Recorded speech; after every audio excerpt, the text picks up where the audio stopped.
بسم الله الرحمن الرحیم. دینه مخکې سبق کې مو څه خبرې کړې وې چې د هر علم شروع کولو نه مخکې د څو خبرو زده کول ضروري دي.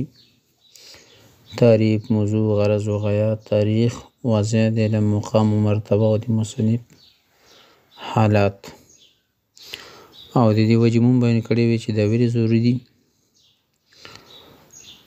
او بیا ما تاسو ته دا ویلي وو چې تعریف د علم النحو، موضوع، غرض و غایه په کتاب کې په خپله روان دي، نو هغه کې به انشاءالله یایو. نن تاریخ د علم النحو و مقام و مرتبه د علم النحو دا به یایو که خیر وي. علم النحو یو ډېر لوی تاریخ لري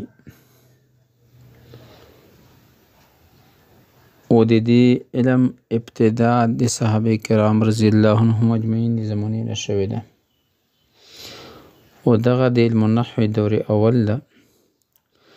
صحابه کرام رضی الله عنهم اجمعین کې عمر رضی الله عنه، هرطلی رضی الله عنه دور اول کې په دې علم باندې کار وکړه، لکه څرنګه تاسو ته مو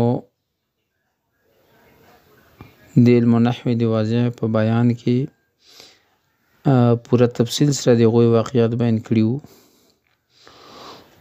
او دغرنګې تابعینو نه ابوالاسود الدؤلي رحمه الله هغوی هم دور اول کې د علم النحو باندې کار کړی وو، وضعینو کې وو. دور ثاني کې ابوالاسود مشهور شاګرد چې په خپلې زمانې کې د علم ستنې ورته ویلی شوه، عنبة الفیل او میمون الاقران وغیره دوی نحو باندې کار کړی وو. عنبة الفیل او میمون الاقران. په بل دور کې ابوالاسود الدؤلي دوه زمن، ابوالحرب واتا او د دوی شاګردانو د دې علم خدمت کړی. څلورم دور د خلیل بن احمد النحوي، علامه سیبوی او د امام کسائی رحمه الله د دوی د علم النحو باندې کار کړی وو. پنځم دور د امام اخفش، امام فرا، دوی په علم النحو باندې کار کړی وو، او په دغه دور کې نحویان په دوه ډلو باندې تقسیم شو، نحویان او بصریان. شپږم دور کې بکر بن عمان مازینی رحمه الله وو. اووم دور کې امام مبرد، امام ثعلب دوی په دې فن باندې کار وکړل، او دغه وخت کې دې فن ډېره زیاته ترقي وکړله. اتم دور کې ابو اسحاق زجاجي، محمد بن سراج دوی د فن خدمت وکړو. او نهم دور کې ابو علي فارسي وغیره وو، او په دې دور کې نحو دومره عام شوه چې په هر کور کې نحوي وو، او باقاعده د نحوي مناظرې او مباحثې به کېدلې. لسم دور په دې کې مشهور نحوي علامه ابن حاجب رحمه الله، علامه عبدالقاهر جرجاني، علامه ابن هشام دوی قابل ذکر دي چې دې نه بعد په دې علم کې ډېر زیات وسعت راغله، وړه او لوی کتابونه پکې ولیکلی شو. دا وه تاریخ د علم النحو.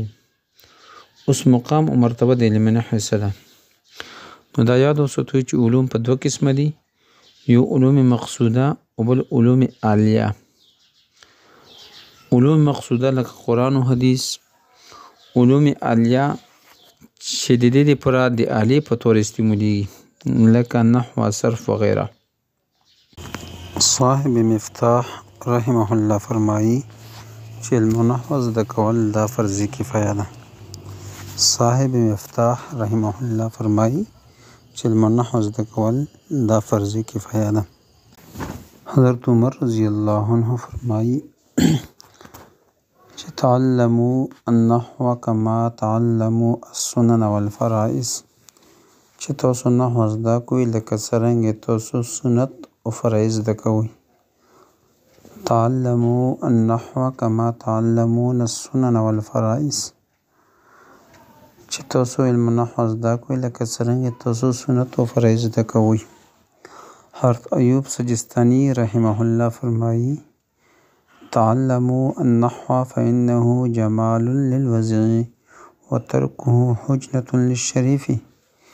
ایوب سجستانی رحمه الله فرمایي تعلموا النحو، تاسو نحو زده کوئ، فإنه جمال للوضع، دا د غورځېدلي سړي دپاره عزت ده. وترکه حجنة للشریف، او د شریف او د عزت والا سړي دپاره د دې پرېښول دا د عیب سبب ده. امام کسائي رحمه الله فرمایي انما النحو قیاس یتبع وبه كل علم ينتفع. علامه کسائي رحمه الله فرمایي انما النحو، چې بېشکه نحو قیاس، دا داسې قیاس ده یتبع چې دې تابعداري کولی شي، وبه كل علم ينتفع، و دې سره د هر علم نه نفع اوچتولی شي. بعضې نور علماو د نحوې په باره کې عجیبه ارشادات فرمیلی دي، لکه النحو فی الکلام کالملح فی الطعام، چې نحو په کلام کې داسې ده لکه څرنګې مالګه په خوراک کې، لکه څرنګې مالګې نه بغیر خوراک خوند نه کوي، دغه رنګې د نحو نه بغیر کلام خوند نه کوي. او بل یقال النحو للعلوم کالضوء للنجوم، چې نحو د علومو دپاره داسې ده لکه څرنګې رڼا د ستورو دپاره.